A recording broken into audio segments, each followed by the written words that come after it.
welcome back to Sportianity. Today I'm joined by Dr. Blake Ring to talk about his testimony and think through just the integration of faith in sports, especially from a pastoral perspective. So, brother, welcome to the show. Thanks for joining me for this conversation. Yeah, Caleb, thank you so much for having me. I'm excited just to share a little bit about my story as a pastor and also a coach and a parent and a former athlete as well. So all of those different roles. Yeah, so a little bit about me. I grew up in Effingham, Illinois, which is kind of in central Illinois, very kind of conservative area of that state. Um, Conservative politically, socially, religiously, but I grew up in the church. And I'm so blessed to say that many of my family members were Christians, and I knew the Lord early on in life, and I'm grateful for that. My parents were faithful to the Yeah, church, and so I would say about the time I was about 9 years old, I had a genuine faith in the Lord Jesus Christ. But I think my story is probably similar to a lot of people. I grew up in church. My parents were faithful and all those things, but I really kind of lacked I guess maybe a strong, intentional discipleship growing up. Maybe I didn't have that mentor. And so hmm as I got a little bit older, coming out of middle school, certainly into high school and into college, and as I'm getting more and more into athletics myself, I really feel like my affections are really kind of pulling away from faith more into relationships and athletics. So, this whole idea of just finding your identity in things other than faith was really a struggle for me. And I don't even know that at the time I sure. realized how much of a struggle it was. So that's definitely a part of my story. And I think that just being mindful of that pitfall has really influenced me not only as a parent, but also as a coach and as a pastor as I try to speak into other people's lives. Now, in terms of just where I am today, I'm blessed to be married to Lydia. We've been married for 20 plus years at this point. We have five teenagers. So our life is very lively right now. Yeah, When Will was five, our twins were born. So we had five and under. That was a crazy time. This is crazy in a different I bet. way. But I have a son, Will, who's 19. He's actually adopted from Guatemala. And then after that, my wife birthed four daughters in a row. And Riley's 17, Emery's 16. And then we have twins, Hadley and Ainsley, that are 13. And so, that's kind of the makeup of our home these days. But in terms of just vocation, I kind of at a season of life where I kind of have several different hats. Uh, First and foremost, I serve on staff at Ninth and O Baptist Church in Louisville, Kentucky. I'm the pastor of missions and small groups at the church, and I've been in that role for a little over 20 years at this point. So I've been doing it for a while. Love the church. So that's the main vocation I have right now, serving as a pastor.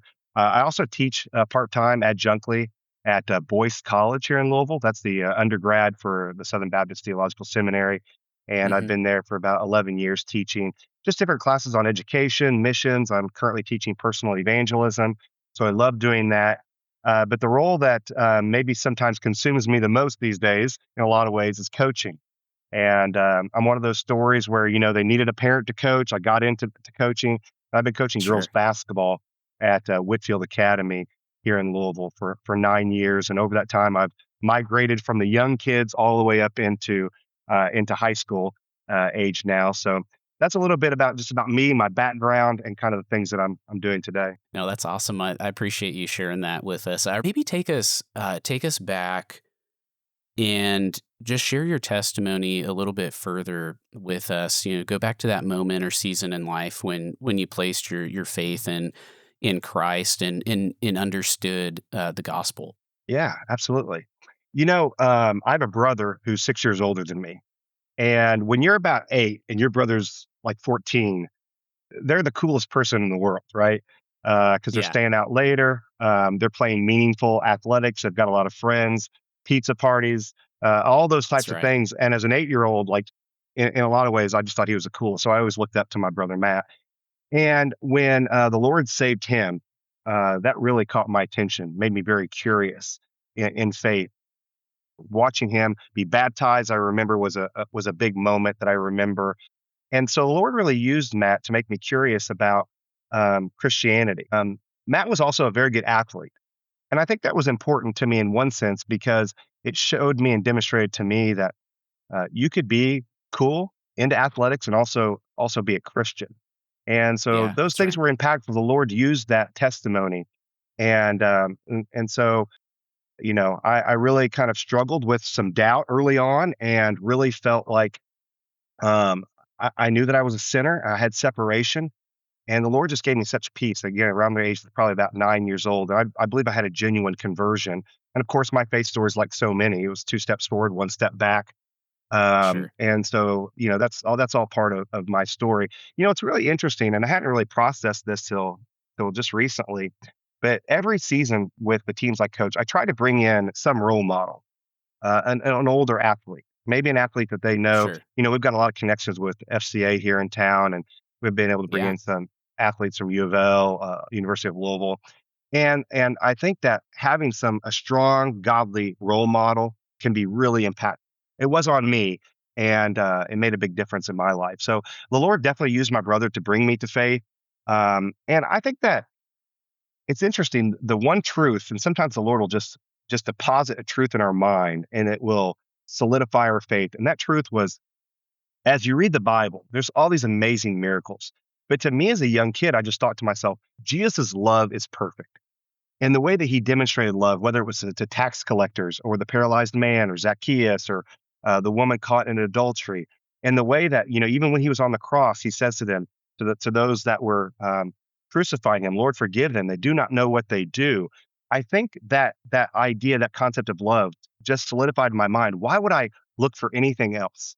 That seems like just the that's the type of God that I would want to worship. Even if yeah. the Bible, even if it wasn't historically true, it's a beautiful book of morality, but it is true and it is right. And so I think that the Lord really impressed upon me. I see my brother.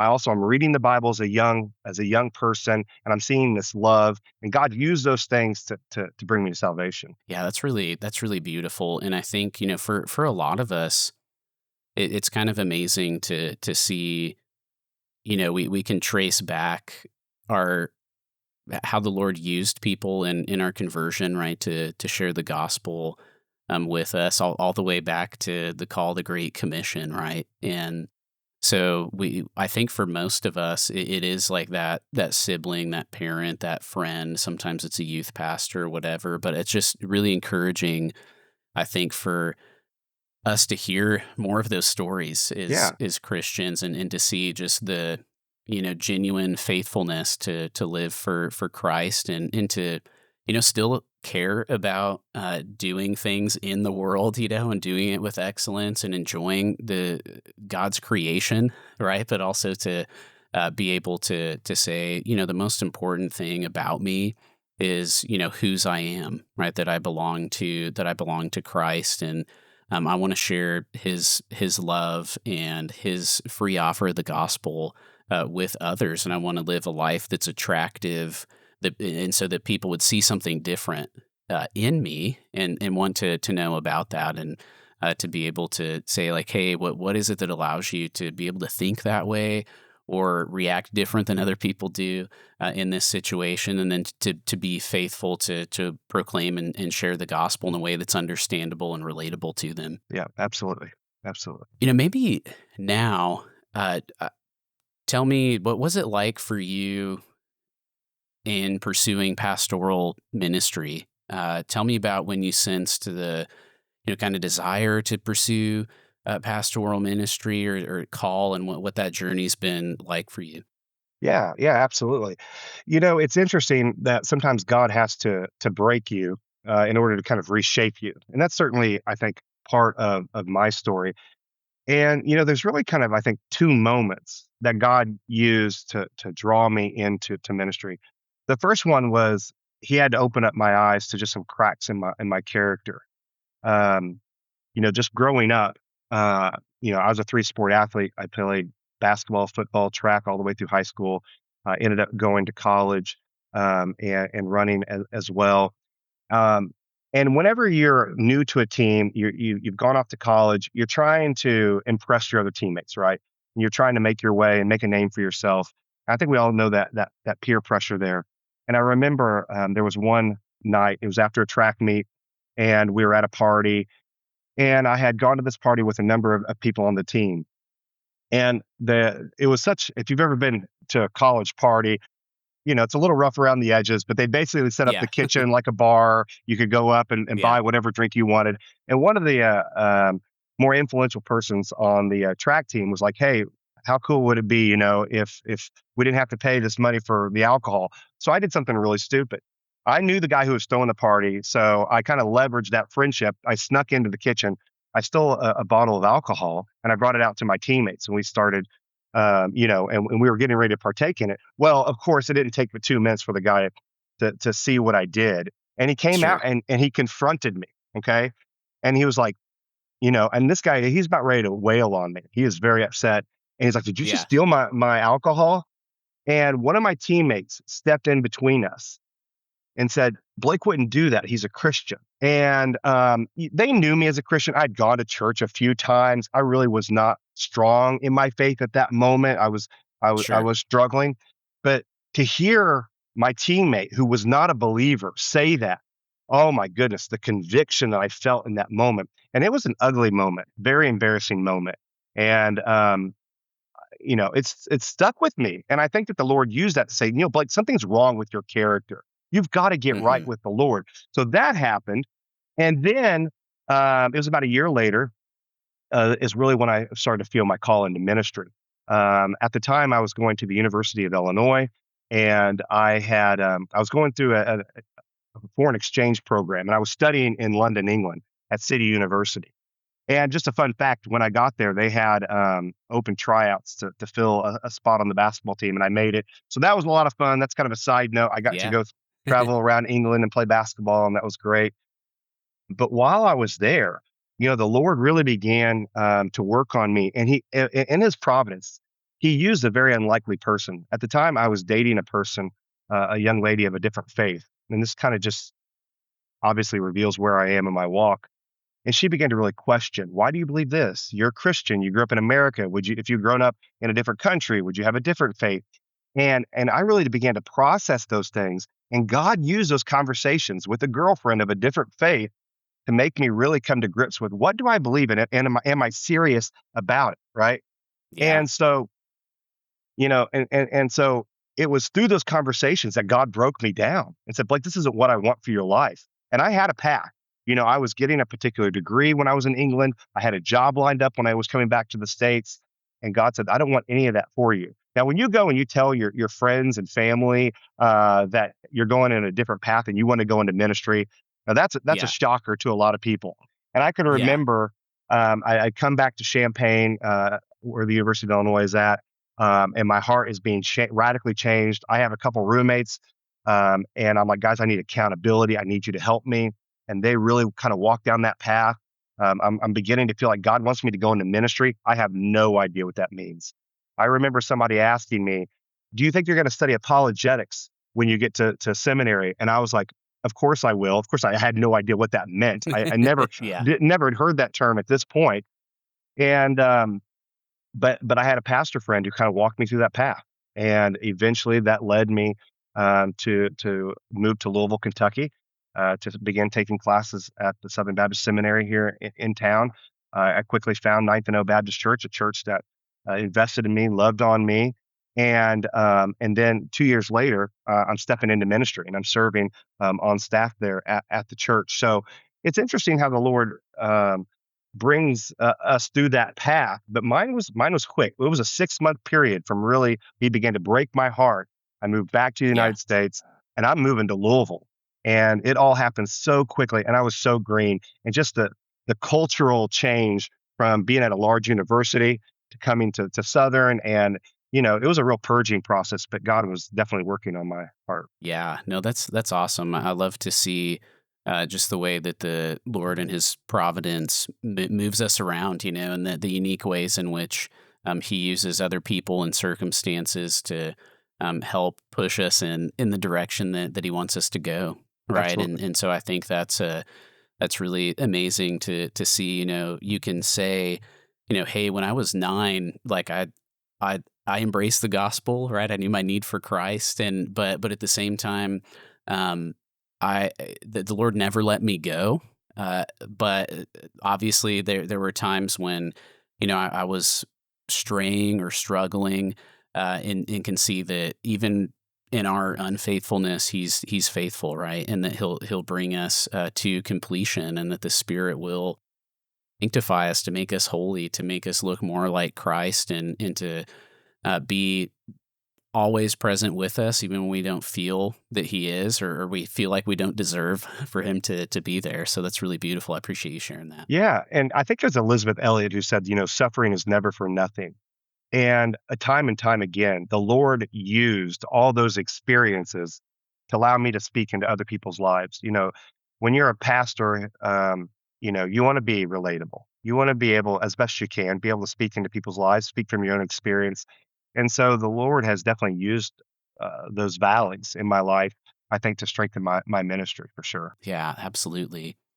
You mentioned that, you kinda fell into sports as, hey, here's there's a need for a coach, right?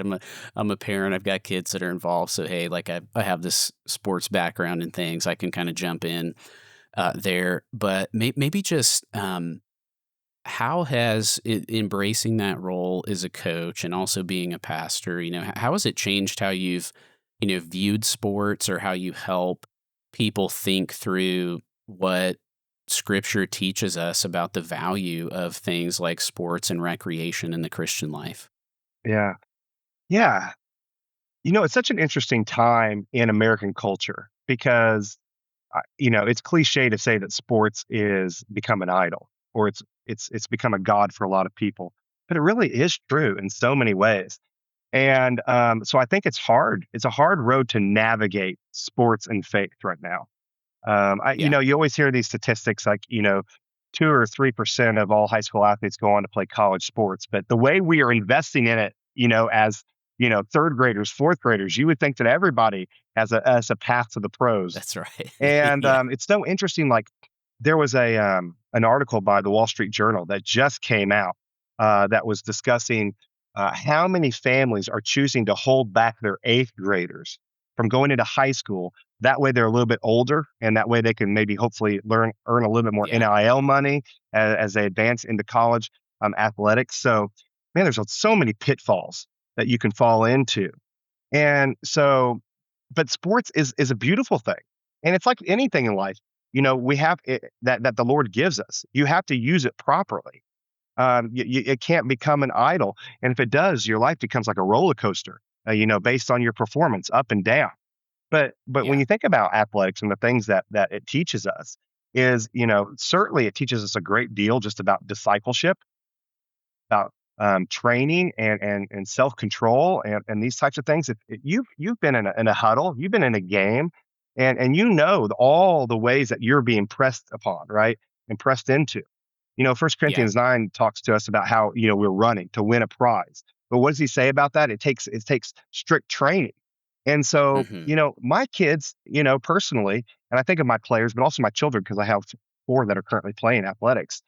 They've got to be disciplined, and they're learning so many lessons. My 13-year-olds love basketball, and I think that they would love to continue to play into college, those types of things. But even as 13-year-olds, they're getting up at 5 something a.m. and they're going to the gym. yeah, They're beginning to lift. They're doing some double practices some nights, and so they're learning a lot about getting good sleep, eating right, and so there's a lot to learn as Christians in the area of discipleship and training us up, and also just the idea of just endurance and pressing through because the older you get, Caleb, like you have these seasons of life. And like right now, you've got young kids, and like there are days you just got to hmm, keep pushing through, and you need that yeah, endurance.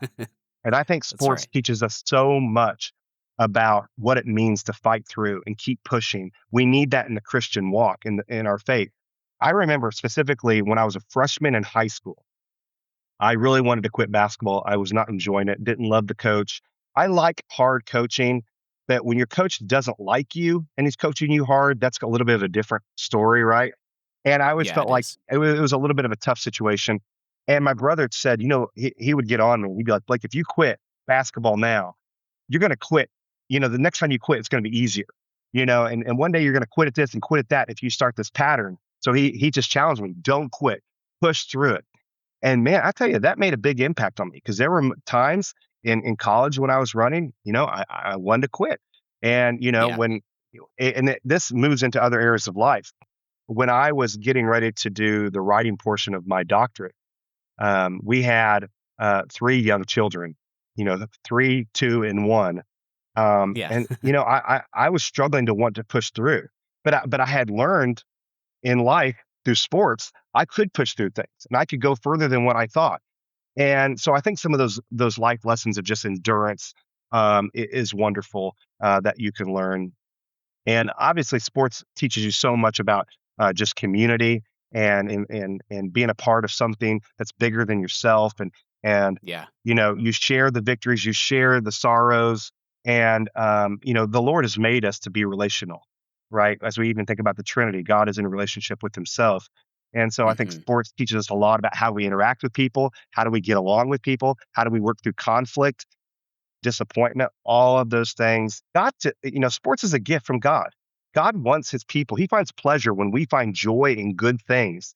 So as long Yeah. as we are thinking rightly about sports, I think it can be a great blessing. Yeah, absolutely. I totally agree. And it's just a good training ground, and a lot of things, it's a lot like, parenting where it's like I'm going to help you do hard things. I'm going to help you persevere. I'm going to help you as a coach get from where you're at now to where you want to be, help you set the appropriate goals, and I'm not going to let you fail if you don't give up on me. I'm not going to give up on you. And I think that it provides this testing ground, training ground, this environment where once you, kind of fly the coop, if you will, afterwards, and it's like, hey, I'm not there to do that every day, for you anymore. Like, have I built enough, discipline? Have I given you the categories to be able to think through? Like, this isn't just about this game, because eventually none of us are going to play this game, right? And I think about this all the time. Like I see somebody, in the airport and they look like, hey, probably was an athlete at some point. Yeah. And maybe they were really famous, like the '80s or '90s. Like, but nobody knows who they are now, right? They could just go through the airport and nobody even notices, who they are, except like that one, random weird guy that knows like way too much sports trivia, right? Yeah, that's And right.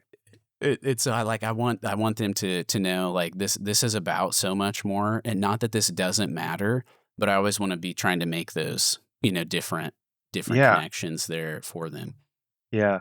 Yeah, it's amazing because I was at the University of Louisville basketball game yesterday, the women's game, and we beat Alabama by 1, so grateful for that, moving to the Sweet 16.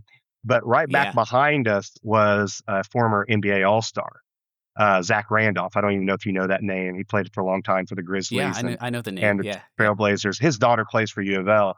And my girls, like, if I hadn't told them who he was, they would have had no idea, right? And so, but after that, well, I yeah, told them and they looked them up, like, oh, we got to get a picture. So we got a picture of Zach Randolph yesterday. But here's an example of a guy who reached the highest pinnacle. I mean, I think he played for like 19 years, multiple yeah. That's NBA right. All Yeah, Star. And who in that building knew who he was, other than, maybe some did, but not most. Yeah. yeah, yeah, All yeah. that to It's say pretty. that it's the glory only lasts for so long. That's right. Yeah, yeah, absolutely. Maybe you're in a unique spot right now, right, where you're coaching 4 of your kids on the same team.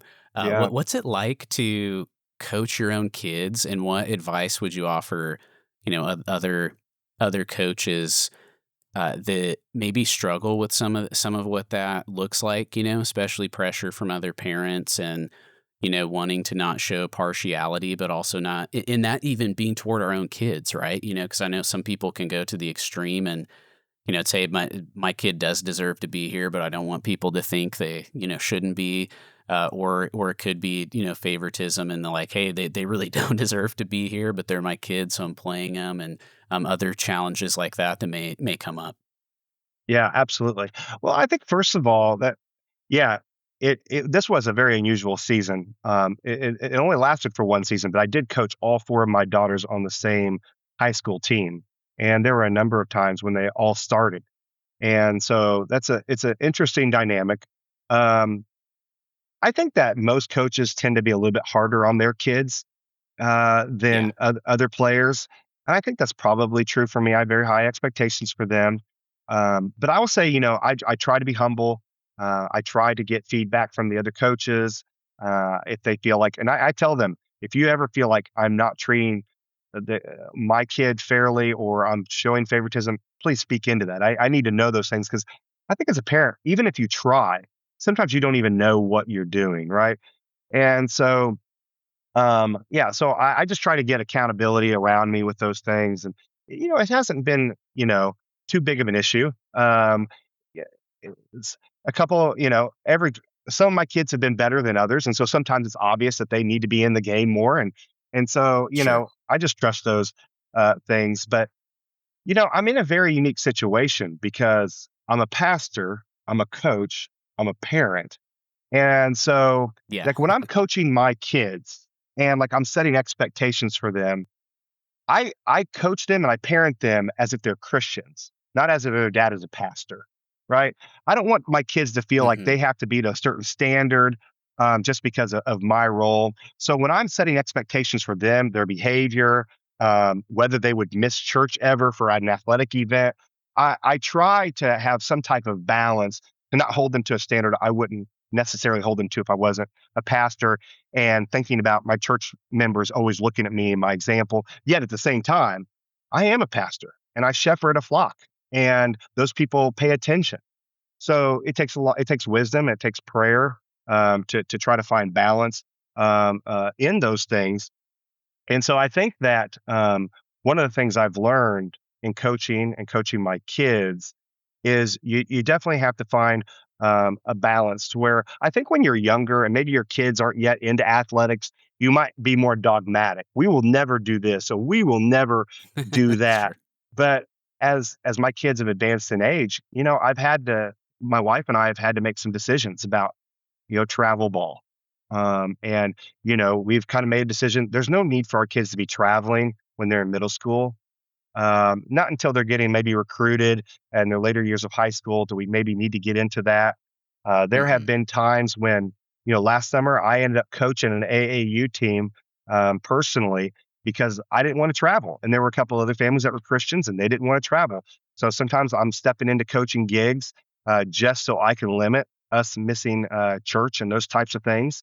And so Sure. I think that we've had to kind of navigate those waters, find a balance. But along the entire way, the most important ministry I have is my home. And I got to keep telling my kids, we're not sacrificing our faith. We're not giving up our relationships at church for sports because sports is going to come and go, and then it's going to be gone. You know, as I said earlier, maybe 3% of high school athletes play college sports, but as people often Yeah. say, you got a 100% chance of standing before a holy God to be judged one day. And so Absolutely. you're trying to keep that perspective. So I think that you just kind of have to keep preaching that in your home. And I don't want to be legalistic, yet at the same time, I want to be wise and know that other people are watching me. There's a lot of people in our church that have kids that are teenagers that are playing sports and they're watching what Yeah. we do. And so, we're doing our best to kind of handle all of those things right now. Mm. That's really insightful. I appreciate that. And maybe just to kind of go off of that, if we do kind of switch to, pastor mode for a second, how do you seek to come alongside members of your church who have this, somewhat unique vocation like coaches do, who have Yeah. seasons throughout the year where, they're less plugged into the life of the church, and sometimes that, or oftentimes we could say that it's not necessarily by, choice. It's just what their job requires of them. How do you seek to just encourage them as they're in kind of these busy, seasons, whether that's a football season or a basketball season or, baseball or whatever, and maybe they're not as plugged in or as present at, certain things. What would you say to that? Yeah. Well, how our church is structured, the primary ministry that happens at our church is going to be on a Sunday, but there are other opportunities. We have a high participation on Wednesday nights. We have other kind of discipleship groups that meet throughout the week. So one of the things that I encourage these other coaches to do is you stay connected. Do your best. And maybe there is a season for one reason or another where your attendance on Sunday mornings is not fantastic. And, that happens, Mhm. whether you're in the military or sometimes you've got to provide for Yeah. your family. And there's just some realities of life. But I would say that doesn't mean you can't stay connected with technology that we have these days as well. You need to be in some type of discipleship relationship at all times. And so, maybe take off some of that guilt or pressure to say, I've always got to be there Sunday morning or Sunday night or whatever it might be. But you've got to stay connected to the family of God. And so that's one thing that I would say. And, the other thing I would say is coaching can be a ministry. That is an outreach ministry. It's a discipleship ministry if you view it through that Yeah. lens. And it took me a couple of years to kind of figure that out, and I'm still growing and learning, obviously, and all of these things. I, you know, but I would say that even in my discipleship group that meets right now on Wednesdays, any given time, I may have 3 or 4 coaches that I coach with or have known that are in that group. They may not go to our church at this time, but I'm getting them connected. And so I would say to those that have that kind of vocation is A, stay connected, but also that's your ministry. The Lord has put you there for a purpose Yeah. and for a plan, and to toil to that's the soil that He has put you in to work and to bring about a harvest. So see that as your ministry. And so I think those are 2 things that I would tell people at our church if they're in a vocation, specifically got coaching, view it as a ministry, but stay plugged in. Yeah. Mm. Yeah, that's good. I appreciate that. That's helpful.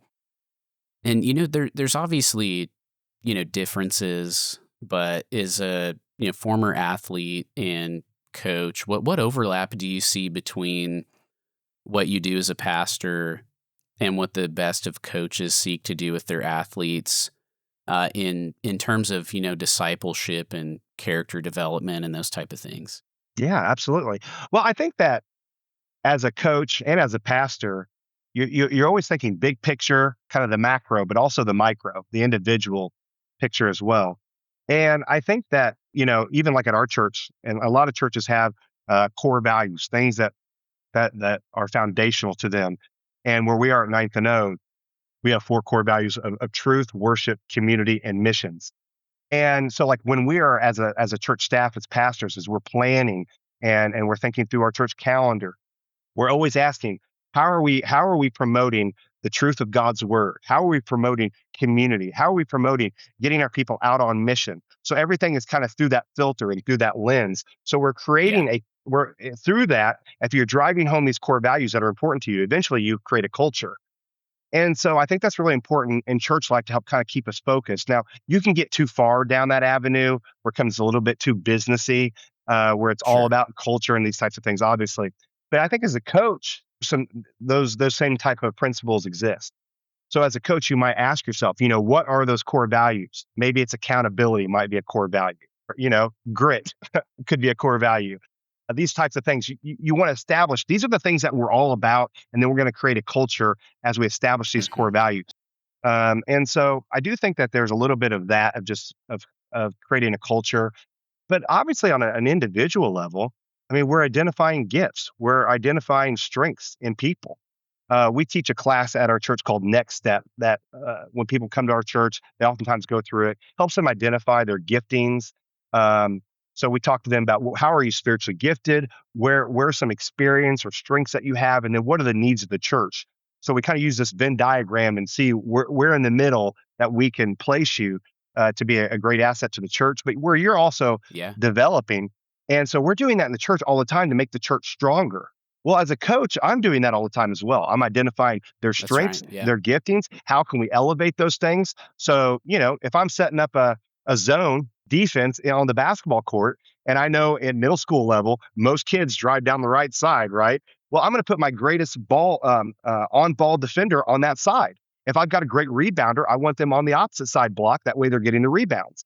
And so I'm Yeah. trying to identify strengths and to make the team stronger. So I think as a pastor, I'm doing both of those things, but also just you're shepherding people. At the end of the day, it's about the people. Sports Yeah. comes and goes, wins, losses, they come and go. But hopefully, you're having relationships and building those relationships that are going to last a long time. We think about in Paul's writings, we have all of these different one another passages.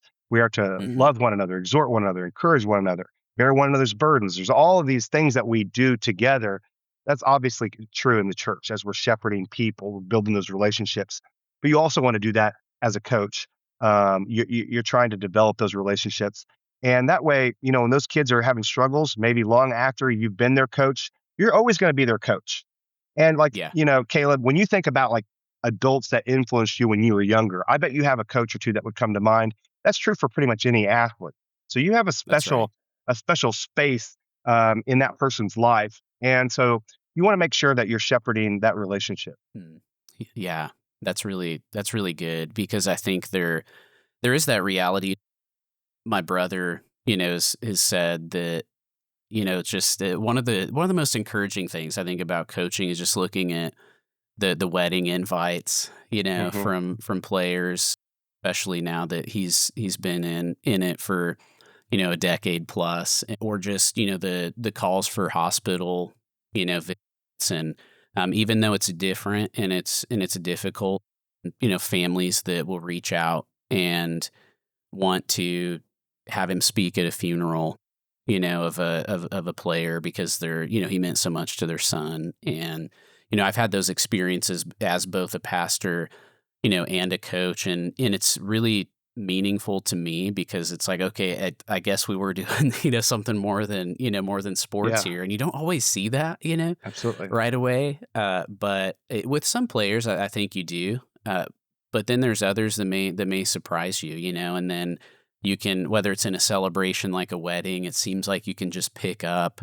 like an old friend, right? Where it's like it's almost like they never stopped being, your player, that you just pick up this conversation from, That's 5, right. 10, 15 years ago, right? And it's That's kind of right. this amazing thing that the Lord allows us to have, right? When we're that invested in the the good of someone else, especially spiritually, what a great kindness that he shows us, and being able to maintain those connections. So, Absolutely. maybe just a final question for you here is, if you could pray one thing over coaches listening to this right now, what would that be? What would your prayer for them be? Yeah, thank you. I think that I think the idea of being a good steward is what comes to mind. And I think of the parable of the talents and using what God has given you and making the most of it. I think that would be my prayer for coaches, that the Lord is really giving you a gift, to be able to invest in young people and spend time with them. Hmm. And oftentimes, coaches are getting more time with those kids than certainly their pastors and sometimes even parents. And That's so right. you want to make the most of that. And so I would say be bold, be unapologetic in your faith and speaking truth into their life, looking for all those God moments along the way. And there are so many God moments in sports. And what I mean by that is those moments that you could speak into a spiritual truth into their lives. Because every athlete, every practice, you're going through highs and lows and discouragement. And so you have just so many opportunities and, growing up, Caleb, I don't remember. Now, I had many coaches that were Christians, but I don't really remember Hmm. any of them that were really intentional to really use that platform to integrate faith into what was happening on the field or on the court. And Yeah. so, I want to do better than maybe what I experienced. And just on a side note, there's a gentleman in town here in Louisville. His name's Phil Morrison. He started a ministry called Hoops for Christ and it has grown in popularity. He's doing a great job with it. They do trainings, conferences, leagues, and they provide great training. First of all, like it's Christian, but man, what they're doing is phenomenal. It's high level, but man, he's so unapologetic. And he's speaking the truth. And in fact, he was just with the Louisville Cardinals men team just a couple of weeks ago, and he was sharing the gospel with them, talking to them about finding their identity in Christ and not what's happening on the court. But, like, I've been really challenged by his intentionality, and I Yeah. think that that's my prayer, like, take that level of intentionality to say, "You know what? I'm gonna map out devotions I'm gonna do with my team. Here are things I want to accomplish. Here's 5 goals, spiritual goals for my team this year that I'm gonna integrate," and maybe they don't even know that I'm doing it, but I am doing it behind the scenes, so I would say just be a Yeah. good steward of that short period of time that you have with those players. Yeah. Mm. Yeah, no, that's awesome. I think that's a great spot for us to land. And so, Blake, thanks so much for joining me for this conversation. I pray it's encouraging to coaches and others that would listen to it later on. So, thanks, brother. Appreciate you. Yeah. Thank you so much. I've really enjoyed it.